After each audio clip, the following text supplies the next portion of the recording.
It's time for us to traverse the ominous territory that is drawing hands.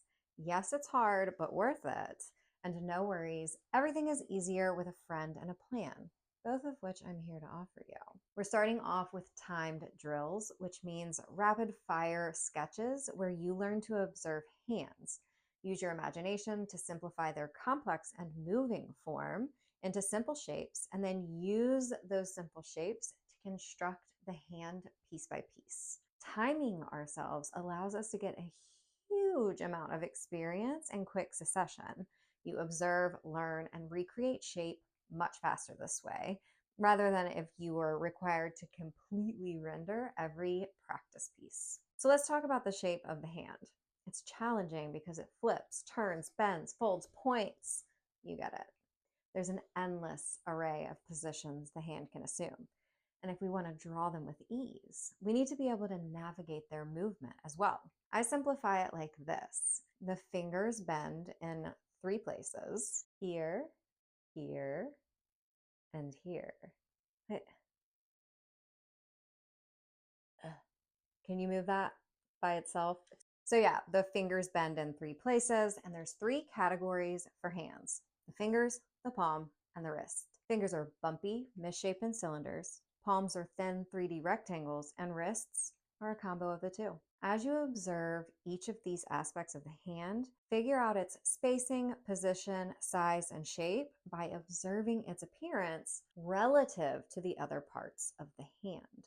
This is going to be easier if you stick around for the anatomy lesson at the end of the video, because the more clarity you have about what you're drawing, the less confusing it'll be. You'll save your brain power for learning to draw rather than being confused about what the anatomy is. Once we're pretty comfy drawing the shape of the hands, we can start shading or adding value. Adding value turns 2D shapes into 3D objects by replicating light and shadow on the subject and the space around it. At its most basic, you're observing light and dark shades and replicating them in your drawings. Adding value turns 2D shapes into 3D objects by replicating light and shadow on the subject and the space around it. At its most basic, you're observing the light and dark shades and replicating them in your drawing. Remember that value doesn't just communicate dimension and space, it also communicates texture, which hands have more and more of over time. The more realism you're seeking, the more diligent you'll have to be in making sure that every object and bit of texture has the light and shadow it needs. For hands, this means knuckles, the creases where the skin folds, the cracks near the fingernails, the wrinkles that develop with age, the spaces between the fingers. These are the finer details that I typically iron out when I'm finished shading the more broad midtones and shadows on each fingers, the palm, and the wrist. While all hands are different, it helps to know those hot spots that will require shading every time, so we can streamline and organize our process to the best of our ability. It helps ease overwhelm and lets you move a little faster. Don't forget the veins on the back of the hand either. So we do a value section in every video of our How to Draw People series, so you're probably pretty good at this by now. We'll apply the same skill, finding and replicating light and dark areas, now that it's time to choose and add color. This part is so fun. Tell me what medium you're learning with in the comments. I'm going for colored pencil right now because I like to master drawing before learning to paint. I think your number one superpower when it comes to skin tones is being able to identify undertones, which is especially important when it comes to hands because they show multiple colors and there's visible veins involved. Anyway, let's play a little undertone identification game. So I'm going to pick different spots on these people's hands. I'm going to show you the spot on the photo. I want you to tell me what undertone you think it is. So obviously we have a beige and a brown hand, but we want to see if we can start to identify what color family the neutrals that we're looking at fall into. So we're going to start right here on the palm. What undertone do you think that is? I'm guessing it's going to be definitely warm. It's going to be in the red to orange family. It's feeling quite red to me. So let's head over to Procreate and check it out on the color picker. It's orange. Did I say orange or red? I think I said red. It's orange. So this one is more in the orange family. Let's do it again. This game is really fun. We're going to go right here on the top of this lady's hand by her knuckles. Ooh, this one's definitely cooler. I'm going to go pink. Looks a little mauvey. Definitely like a taupey, shadowy brown. Definitely cool. Oh my gosh, it's orange again. It's orange again, and I thought it was going to be pink. But that's a fun way to figure out different undertones. Blows your mind, learning undertones. Did you get any right? How'd you do?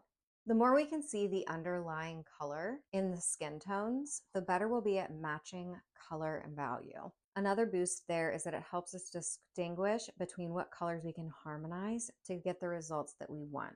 For example, I fall apart and swoon for mixing golden and orangey browns with red and purple undertone shadows.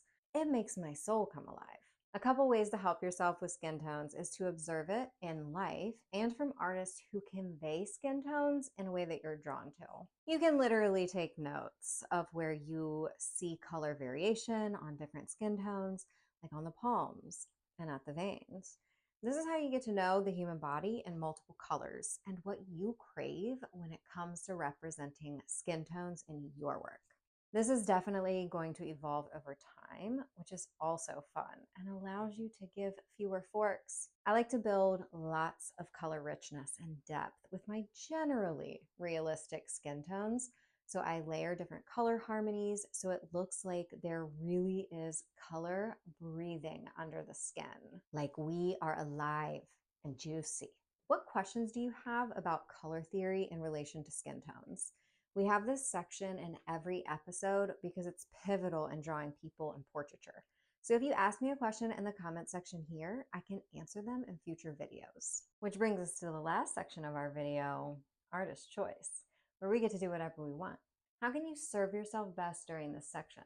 Really tailoring it to meet your artistic needs.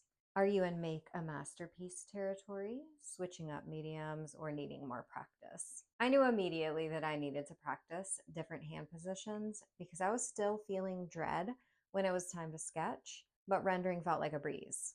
Because hands are so expressive and add so much life to drawings and portraiture, I want to feel really comfortable drawing them in all different positions and angles.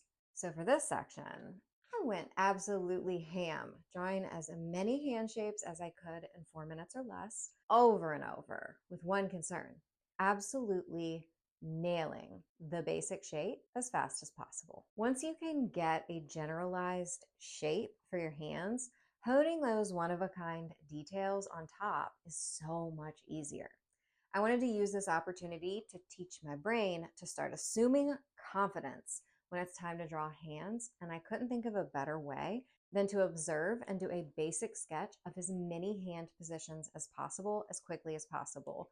Because yes, you're probably noticing that these are not perfect, but my brain knows that if I can get this much done in 4 minutes, then 4 more minutes will probably get me really close to where I want to be. Another benefit of this rapid style of drawing is that your brain will start to create its own systems and guides for finding different shapes and proportions. When you run into a repeat problem, your brain will realize quickly that it needs a solution for a widespread problem versus when you practice a hand here, a hand there, every other month. It takes longer to discern what challenges you're facing and what's really required of you and your practice when it comes to drawing hands. Here I owe you a quick anatomy lesson on the hands. What body parts do we actually need to know to draw these complicated but perfect, hard-working mitts? Let's dwindle it down to the absolute necessities because life is hard enough, don't you think? Okay, we've got bones, muscles, veins. I know you might not like these complicated medical words flying at you willy-nilly, but you only have to memorize it once and it's over. Here's what you need to know. Bones. The radius and ulna are the bones in your arm that meet the 7 bones that comprise your wrist and are known as the carpal bones. The carpal bones meet the metacarpal bones in your palm that connect to the phalanges, the finger bones, and also one of my favorite words in the English language. Each finger has 3 phalange bones. It might be phalange bones. I'm not to bleed and doctor my love. And personally, I like to say phalange, phalange, and phalanges. So all of them work for me. Each finger has 3 phalange bones, proximal at the bottom, middle, and distal at the top. The thumb only has 2, the proximal and the distal. Muscles. There are 34 muscles in each hand, but the ones you're most concerned with are the thenar and hypothenar eminence. And surely, again, you know I might be saying that wrong, but I am saying it like it's spelled. Now you can really see those bad boys on the palm side here and here. And on the back of the hand, this guy between the thumb and the index phalange. First, dorsal interosseous. Interosseous. Interosseous. You know what it is. The number of veins in the hands varies per individual, but you'll see the dorsal venous network on the back of your hand and along each side of your fingers and thumb. Those are called the dorsal digital veins. You may also see veins in the palm called the palmar digital veins, which form the superficial palmar venous arch. Again, there are many more parts to the human hand, but these should get you started. Why should you bother? It creates an internal record for what's required and possible as far as hand structure and movement of the hands. This helps you maintain clarity while you draw so you can focus on what really matters, your growth and ability to execute in the way that you like. Knowing what's there is important so you learn what to see, how to interpret it, and what's unrealistic. Librarian Carter, out. It just sounded so nerdy, and I love that for me. So have you mastered hands yet?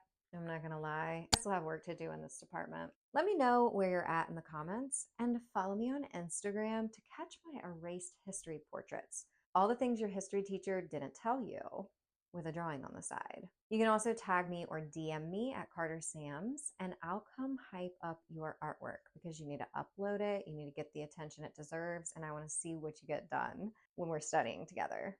You can tag it with Mastery with Carter because we all get by with a little help from our friends.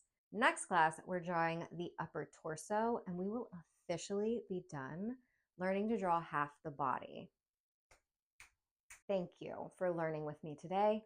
I hope you'll join me next month, and until then, go use your powers for good.